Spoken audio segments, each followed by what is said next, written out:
ఈరోజు మనం ఈ వీడియోలో ఒక మంచి కథ గురించి తెలుసుకుందాం. ఈ కథ ఒక పిచ్చుక కథ, అలాగే మహాశివరాత్రికి సంబంధించిన కథ. ఈ కథ శివపురాణం ఆధారంగా చెప్పబడింది.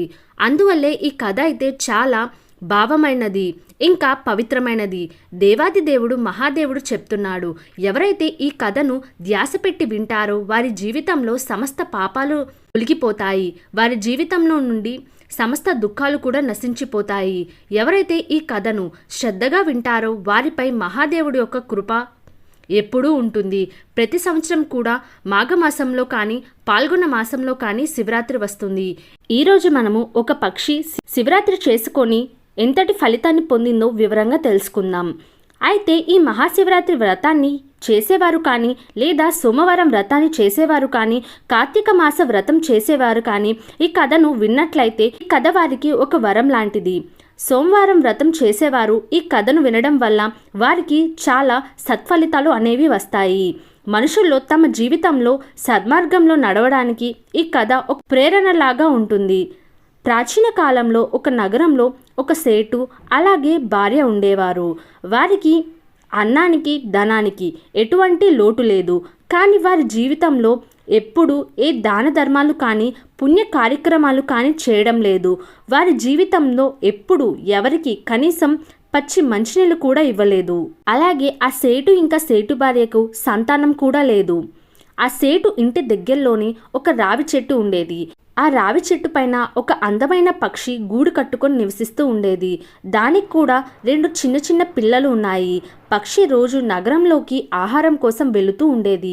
ఆహారాన్ని తీసుకొని తన గూటికి చేరుకొని తన పిల్లలకు తినిపించేది. పక్షి రోజు నగరంలోకి వెళ్ళి ఆహారాన్ని సేకరించే క్రమంలోనే సేటు ఇంటికి కూడా వెళుతూ ఉండేది. కానీ అక్కడ ఆ పక్షికి ఒక దానం కూడా ఎప్పుడూ లభించేది కాదు.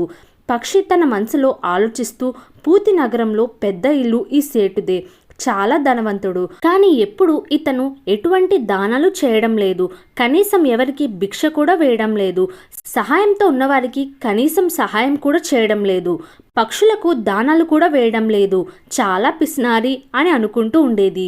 ఒకరోజు పక్షి తన గూడు నుండి ఆ సేటు ఇంటికి వెళ్ళి కూర్చునేసరికి ఆ సేటు అతని భార్య ఇద్దరు మాట్లాడుకుంటూ ఉన్నారు. వారు ఏం మాట్లాడుకుంటున్నారంటే, సేటు భార్య సేటుతో ఇలా అంటుంది, ప్రతి నగరంలోనే మనమే ధనవంతులం, మనకి ధనానికి ఎటువంటి లోటు లేదు, ఈ ధనాన్ని మనం ఏం చేసుకుంటాము, మనకి వారసులు లేరు అని అంటుంది. అప్పుడు సేటు, ఇందులో మనం చేసేదేముంది, మన తలరాత అలా ఉంది, మన తలరాతలో పుత్రప్రాప్తి లేదు, మనం ఎప్పటి వరకైతే బతుకుంటామో అప్పటి వరకు ఈ ధనం మనదే అని అంటాడు.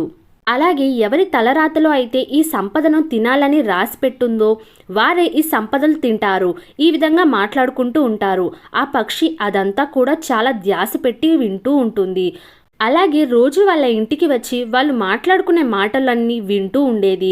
అయితే ఆ పక్షి చాలా మంచి స్వభావం కలది. అయితే ఆ పక్షి రోజు రావడం ఆ సేటు భార్య గమనిస్తూ ఉండేది. సేటు భార్యకు ఆ పక్షి బాగా నచ్చుతుంది. దాంతో సేటుకు తెలియకుండా ఆ పక్షి కోసం దాచి దానాన్ని ఇస్తూ ఉండేది. ఆ పక్షి ఆహారాన్ని తింటూ ఉండేది. అలాగే తన పిల్లల కోసం కూడా గూటికి తీసుకువెళ్తూ ఉండేది. అలా కొన్ని రోజులు గడిచాయి. ఒకరోజు పక్షి తన మనసులో ఇలా అనుకుంటూ ఉంటుంది, సేటు భార్య చాలా మంచిది, నాకు కావలసినంత దానాన్ని కూడా ఇస్తుంది, కానీ వాళ్ళకి పిల్లలు లేరు, ఏం చేయాలి అని ఆలోచిస్తూ చాలా బాధపడుతూ ఉండేది. ఆ పక్షి తనకు సహాయం చేసిన ఆ సేటు భార్యకి ఏ విధంగా సహాయపడగలను అని ఆలోచిస్తూ బాధపడుతూ ఉండేది. అలా ఆలోచిస్తున్న పక్షికి ఒక ఆలోచన వస్తుంది. అదేంటంటే, నేనెందుకు మహాదేవుని దగ్గరకు వెళ్ళకూడదు అని. అలాగే సేటు ఇంకా సేటు భార్య గురించి ఆ పరమశివుడి దగ్గర ఒక అర్జీ పెడతాను అని ఆలోచిస్తూ తన గూటికి వెళ్ళి మగ పక్షికి చెబుతుంది, నేను ఒక ముఖ్యమైన పని మీద బయటకు వెళ్తున్నాను, పిల్లల్ని బాగా చూసుకోండి, టైంకి ఆహారం మరియు మంచినీళ్ళను అందించండి అని చెప్పి గబుక్కున ఎగిరిపోతుంది. ఆకలి దాహం అన్నీ మర్చిపోయి ఆ పరమశివుడి మీద ధ్యాస పెట్టి ఎగురుతూనే ఉంది. అలా ఎగురుతూ కైలాస పర్వతానికి చేరుకుంది. ఎక్కడైతే పార్వతీ పరమేశ్వర్లు ఉంటారో అక్కడికి చేరుకుంది. ఆ పక్షి పార్వతీ అమ్మవారి పాదాల మీద పడి స్పృహ కోల్పోతుంది. అప్పుడు పార్వతీదేవి ఆ పక్షిని ఎత్తుకొని స్పృహ తెప్పిస్తుంది. అప్పుడు పార్వతీదేవి ఆ పక్షిని అడుగుతుంది, ఓ పక్షి, నీవు ఎక్కడి నుంచి వచ్చావు, అలాగే ఎందుకు ఇంత కంగారు పడుతున్నావు అని. అప్పుడు ఆ పక్షి ఇలా అంటుంది, అమ్మ, నేను చాలా దుఃఖంలో ఉన్నాను, చాలా దూరం నుంచి వచ్చాను. అయితే ఈ దుఃఖం నా కోసం కాదు, నాకు సహాయం చేసిన వారి కోసం అని అంటుంది. అప్పుడు పార్వతీదేవి అసలేం జరిగిందో స్పష్టంగా చెప్పు అని అంటుంది. అప్పుడు పక్షి తన కథను చెప్పడం ప్రారంభించింది. తల్లి, నేను ఎక్కడైతే నివసిస్తున్నానో అక్కడ సేటు ఇంకా అతని భార్య నివసిస్తూ ఉన్నారు. వారికి సంతానం లేదు. సేటు భార్య చాలా మంచిది.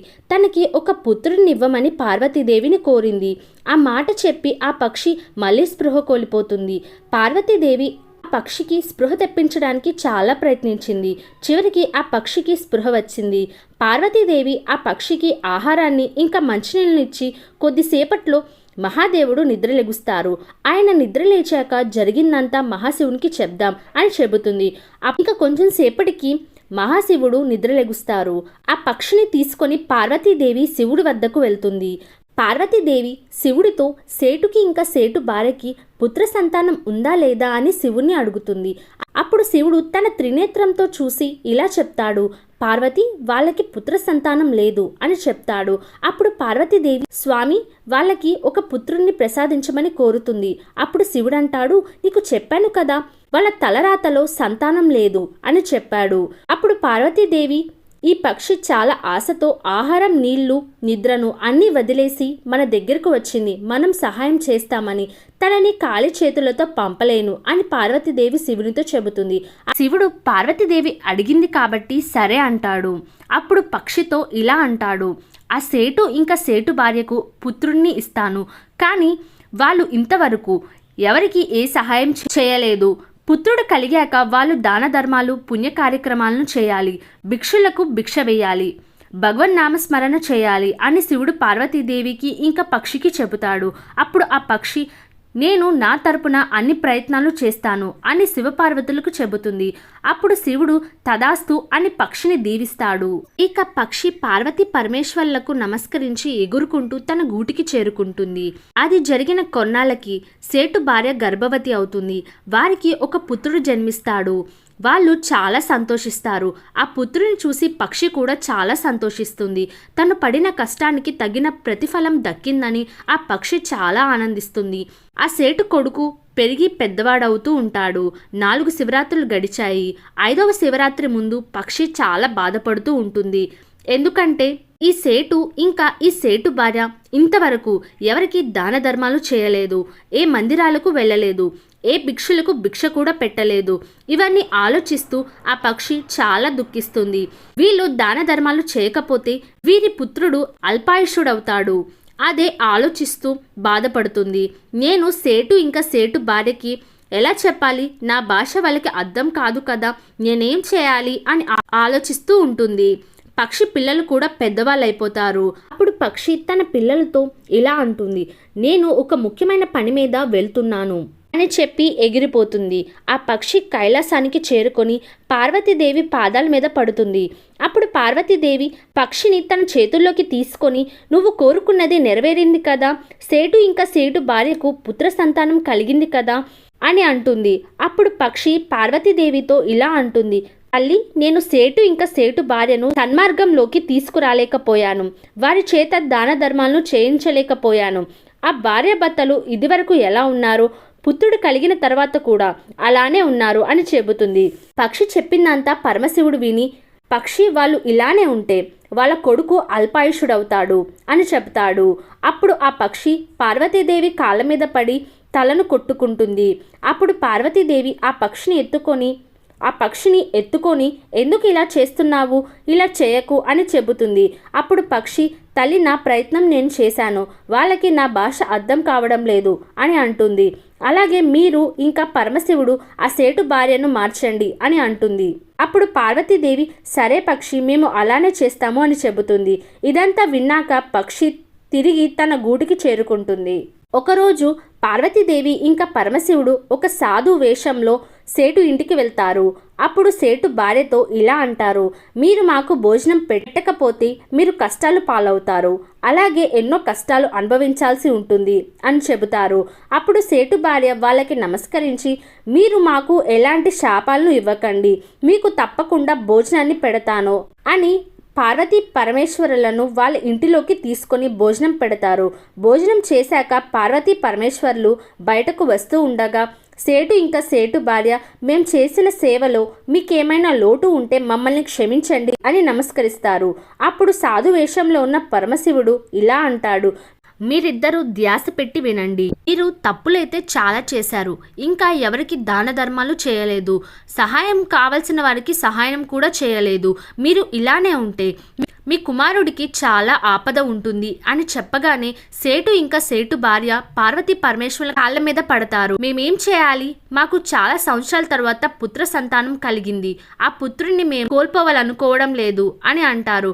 అప్పుడు శివుడు, లేవండి, ఇక నుండి మీ ఇంటికి ఎవరు వచ్చినా వాళ్ళు ఖాళీ చేతులతో తిరిగి వెళ్ళకూడదు, దాన ధర్మాలు చేయండి, ఏదైనా అవసరం ఉన్న వాళ్ళకి సహాయం చేయండి, జీవ జంతువులకు సహాయం చేయండి, అలాగే మహాశివరాత్రి వ్రతాన్ని చేయండి అని చెబుతాడు పరమేశ్వరుడు. అది విని సేటు ఇంకా సేటు భార్య సాధు రూపంలో ఉన్న పరమశివుడు పాదాల మీద పడతారు. అప్పుడు పరమేశ్వరుడు వాళ్ళతో ఇలా అంటాడు, మీకు మీ తలరాతలో పుత్ర సంతానం లేదు, ఒక పక్షి కష్టం వల్ల మీకు ఈ పుత్ర సంతానం కలిగింది. ఒక పక్షి ఎక్కడి నుండో కైలాస పర్వతానికి ఎగురుకుంటూ వచ్చి మీకు పుత్రుణ్ణి ఇవ్వమని ఆ పరమశివుణ్ణి వేడుకుంది. ఆ పక్షి యొక్క భక్తి ఫలమే కుమారుడు అని ఆ దంపతులిద్దరికి చెబుతాడు. అప్పుడు ఆ దంపతులిద్దరూ అసలు ఆ పక్షి ఎవరు అని అడుగుతారు. అప్పుడు అక్కడికి ఆ పక్షి వస్తుంది. ఆ పక్షి సాధువులకు నమస్కరించుకుంటుంది. పార్వతీ పరమేశ్వర్లు సేటు యొక్క ఇంటికి వచ్చిన రోజే మహాశివరాత్రి. అలాగే సేటు ఇంకా సేటు భార్యకు పార్వతీ పరమేశ్వరులు దర్శనమిస్తారు. ఆ పక్షి యొక్క శివరాత్రి సంపూర్ణమైంది. అలాగే సేటు ఇంకా సేటు భార్య సంతోషంతో మహాశివరాత్రిని జరుపుకుంటారు. అలాగే ఎవరైతే కార్తీక వ్రతం ఇంకా మహాశివరాత్రి వ్రతం చేస్తారో వారికి మహాదేవుని కృప ఎప్పుడూ ఉంటుంది.